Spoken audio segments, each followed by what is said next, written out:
Madame, Messieurs, bonjour et bienvenue à ces Flash Info sur Kivu Morning Post. Corneille Nangaa a réagi mardi à la déclaration de l'ambassadrice du Rwanda aux États-Unis. Le coordonnateur politique de l'F-123 a confirmé une collaboration entre l'F-123, le Rwanda et l'Ouganda. Il affirme que cette coopération repose sur des intérêts sécuritaires communs, notamment contre les FDLR présents en RDC. Il précise que cette collaboration concerne aussi les zones frontalières du Goma, Bukavu et Bunagana. Corneille Nangaa nie toutefois tout soutien direct de Kigali à l'AFC-M23. Je vous propose ici de les suivre. Bon, j'ai lu le texte de Madame l'ambassadrice rwandaise en Amérique. Et comme tout le monde, et bien entendu, je n'ai pas vu ce qu'elle a dit d'extra. Mais ne tombons pas dans la manipulation de Kinshasa. Et je crains, monsieur le journaliste, que tu sois dans cette catégorie des manipulateurs. Madame l'ambassadrice a parlé de la collaboration. Mais dans vos interprétations journalistiques, on parle du soutien. C'est le jeu de sémantique est dangereux. C'est dans quel dictionnaire français où on a dit que collaborer signifie soutenir? Non. Est-ce que nous collaborons avec le Rwanda? Je dirais oui. L'AFC-M23 collabore avec le Rwanda. Autant qu'il collabore avec l'Ouganda. Je vais vous donner certains éléments. Collaboration sécuritaire. Nous avons une conjugaison d'intérêts. Par exemple, sur la question des FDLR. Savez-vous combien de FDLR ont été déjà arrêtés par nos forces et que nous les rendons à Kigali? C'est une collaboration. Savez-vous combien de réfugiés congolais sont à Kigali et qui sont en train de retourner au Congo? C'est une collaboration. Savez-vous que nous sommes frontaliers avec le Rwanda, avec plusieurs points de frontières? Grande barrière, petite barrière à Goma, la frontière à Bukavu, à Changungu, la frontière à Bugarama. Nous travaillons, nos agents de l'immigration et des douanes travaillent en collaboration avec les agents rwandais qui sont en face. Savez-vous combien de personnes traversent toutes ces frontières par jour? Ce n'est pas moins de 30 000 personnes par jour. Et vous pensez que tout ça, nous collaborons? Je certifie. Autant que la frontière, par exemple, de Bunagana et Ishasha. Cette fois-là, c'est avec l'Ouganda. Nous collaborons avec eux. Alors, dire que non, le Rwanda a reconnu qu'il collabore avec nous, ce n'est que vérité. Mais déduire par là que non, le Rwanda nous soutient, ça, ce sont des raccourcis dangereux qui ne procèdent que de la manipulation et qui n'ont rien à voir avec la réalité. L'AFC-M23 est une entité à part entière qui contrôle aujourd'hui l'espace géographique que vous connaissez et qui est tel que, pour son fonctionnement et autres, collabore avec les pays frontaliers qui sont avec eux. Pour arriver à Goma, il faut passer soit par Kigali ou soit par Kampala. Doit-on dire par là que nos Kampala nous soutient? Non. Nous n'avons pas le soutien du Rwanda, nous n'avons pas le soutien de l'Ouganda. Nous sommes une force autonome, mais entre-temps nous collaborons avec ceux qui peuvent collaborer avec nous. Et il en sera de même avec tous les autres pays. Des violents combats ont conduit à la prise de plusieurs villages du territoire des Fizi par les combattants Tshisekedi alliés à l'F-123. Cette avancée, confirmée par la société civile locale, ouvre un nouvel axe stratégique vers Fizi Centre et les zones environnantes. Jospin Hangui nous fait les points.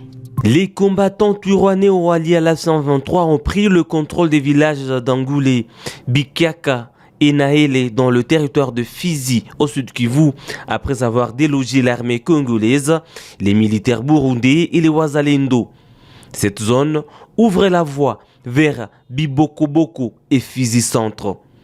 Après d'intenses combats de 2 jours entre le Twirwaneho en collaboration avec la F-123 contre la coalition gouvernementale FARDC, Wazalendo et les militaires burundais, les villages d'Angoulé, Bikiaka et Nahele du groupement des Bisilocha, secteur de Tanganyika, sont tombés sous le contrôle des rebelles, a déclaré la société civile du territoire de Fizi. Cette structure citoyenne affirme que cette position ouvre la voie aux rebelles pour prendre la direction des Bibokoboko, Fizi Centre, Lusenda et Luaba, une zone proche de la ville de Baraka, au sud Kivu.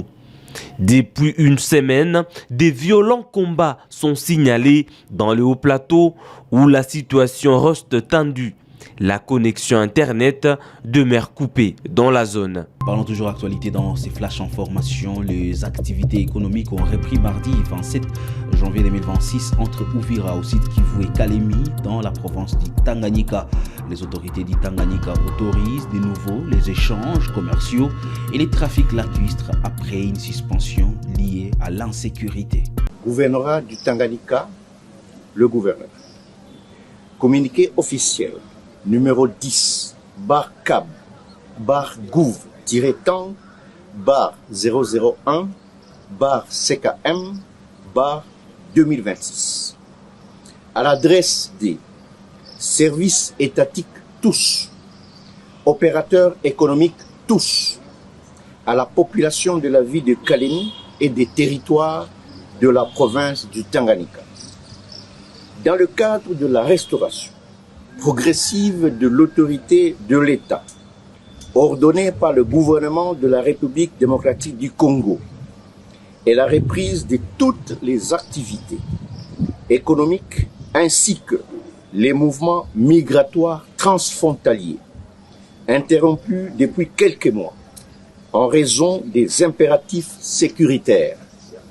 Le trafic lacustre entre la ville d'Uvira et de Kalemi et vice-versa, reprend, comme par le passé, à dater de la signature du présent communiqué. Fait à Kalemi le 27 janvier 2026, honorable Christian Kitungwa Muteba, gouverneur. Les travaux de rénovation du boulevard Lumumba ont repris au Lualaba. Les autorités provinciales relancent ces chantiers stratégiques après une période d'arrêt. Les engins sont de nouveau visibles sur l'axe principal. Les équipes techniques poursuivent les travaux de réhabilitation pour améliorer la circulation dans cette partie de la RDC. Reportage.